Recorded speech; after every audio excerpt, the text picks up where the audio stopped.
Ahojte priatelia! Dnes vám predstavujeme Dacia Bigster, nový SUV modelového roku 2025 vo verzii 1,2 TCC 130 Mild Hybrid Extreme 4x4.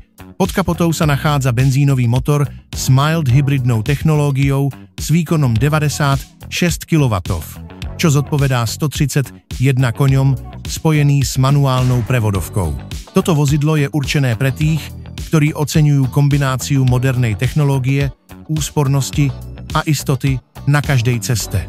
Reálna spotreba paliva v závislosti od štýlu jazdy je približne 6,5 litra na 100 km. Exteriér Bigstera ohromí robustnými tvarmi a sebavedomým offroadovým štýlom.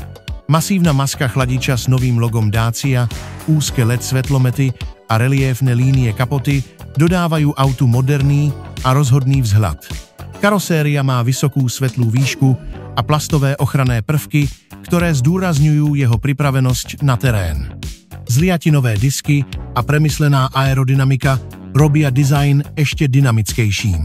Interiér je praktický, ale štýlový. Stredový panel má veľký dotykový displej multimédií s podporou Android Auto a Apple CarPlay.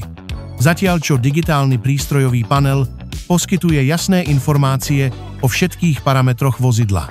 Materiály povrchovej úpravy sú odolné a príjemné na dotyk a priestranná kabína s pohodlnými sedadlami zaručuje komfort aj pri dlhých cestách. Terénne prvky výbavy Extreme pridávajú osobitý charakter a batožinový priestor ponúka dostatok miesta na rodinné výlety či dobrodružstvá v prírode. Ďakujeme za sledovanie. Osobitná vďaka za lajky a komentáre. Prihláste sa na odber, ak milujete autá. Prajeme krásny deň a dovidenia.